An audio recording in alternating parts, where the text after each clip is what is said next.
The valley of Frost Hollow had forgotten what warmth felt like. Not just the warmth of sunlight, but the warmth of laughter, of closeness, of a human heart that beats without fear. Snow covered everything layer after layer until the world looked untouched, silent and distant from life itself. The trees stood still like frozen guards, their branches heavy with ice, whispering nothing but the sound of cold wind passing through them. And yet, among all that silence, there lived a man whose heart was said to be colder than the valley itself. Ethan. People didn't speak his name loudly. They spoke it carefully, like something fragile or dangerous. Stories about him moved quietly through the village, stories of a man who once lived among them but chose isolation over humanity. Some said he had no emotions. Some said he had lost his soul. Others said he simply stopped caring. But the truth was much deeper than any story. Ethan had not been born cold. He had become that way. Years ago, before the silence, before the distance, before the emptiness, Ethan had a life. A small wooden home stood near the center of the village, always filled with warmth.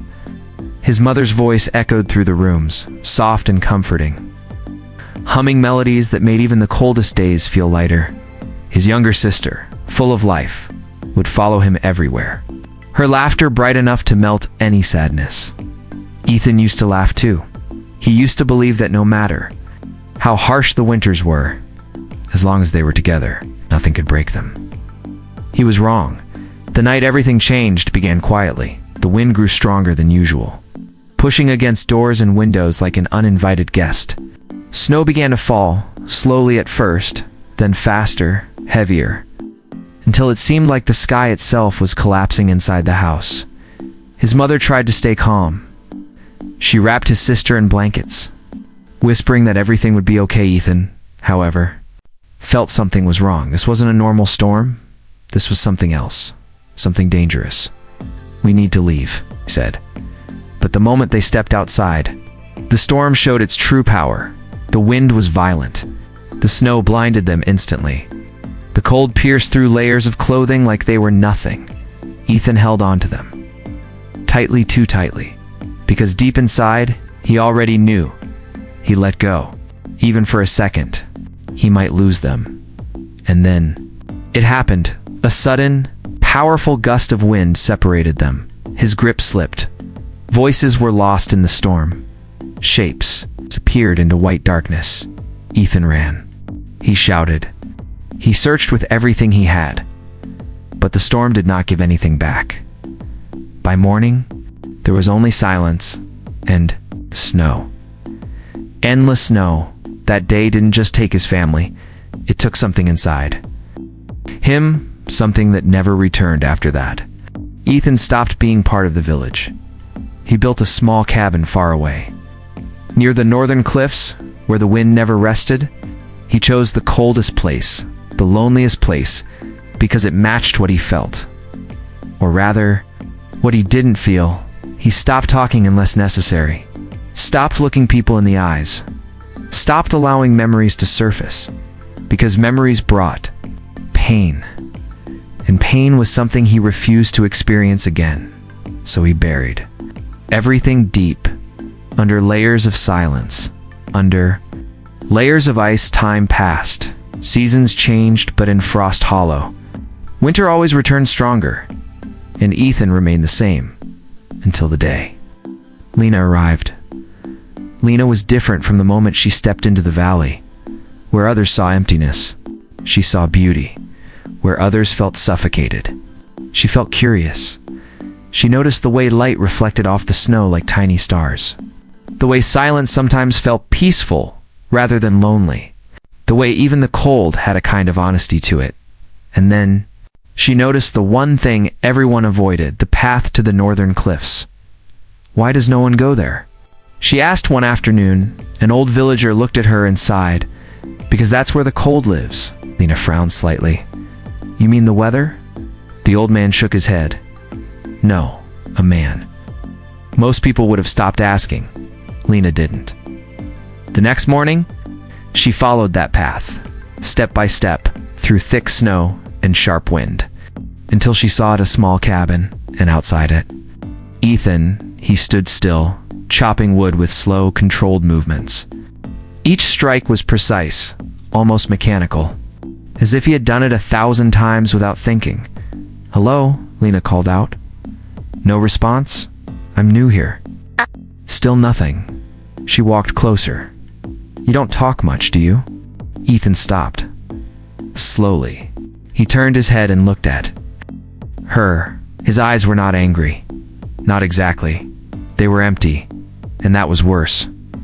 "You shouldn't be here," he said. His voice was calm but cold. "Why?" Lena asked. "Because I don't want you here." She studied him for a moment, then smiled softly. "That sounds like a habit, not a reason." Ethan's gaze hardened. "Leave." Lena didn't move. "Not today," she said, gently, and that was the beginning.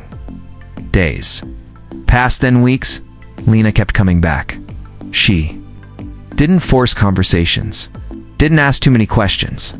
Sometimes she just sat nearby, watching the snow fall, letting silence exist between them. At first, Ethan ignored her completely, but slowly, something changed. He stopped telling her to leave. One afternoon, Lena sat near the frozen lake, her eyes reflecting the pale winter light. "It's strange," she said. "What is?" Ethan replied without looking at her. "That something so cold can look so beautiful." Ethan frowned slightly. "It's just ice." Lena shook her head. "No, it's more than that. It's quiet, still honest." Ethan didn't respond. But for the first time in years, he listened. The days grew softer, not warmer, but different. Then came the moment that changed everything. The storm arrived without warning. Dark clouds covered the sky. The wind rose suddenly, violently, carrying snow so thick it erased the world in seconds. The villagers rushed inside. But Lena was outside, and this time she couldn't find her way back. The cold drained her strength. Quickly her steps slowed, her vision blurred, until finally, she fell, back in his cabin. Ethan felt something shift, a feeling he didn't recognize. A pull, a disturbance. In the silence he had grown used to. Then a voice stopped, faint, barely there, but enough. "Lena." He stood at the door, his hand resting on it, his mind filled with familiar thoughts. "Don't go. This isn't your responsibility. You survived alone. Stay that way." But another thought came, stronger. What if she disappears, like they did? And in that moment, the ice around his heart cracked. Ethan stepped outside and ran through the storm, through the cold, through the fear he'd buried for years. When he found her, lying motionless in the snow, something inside him broke completely.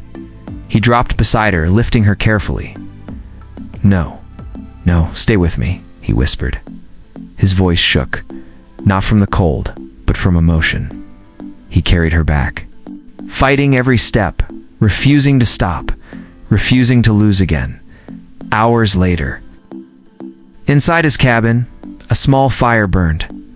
Lena lay wrapped in blankets, her breathing slow but steady.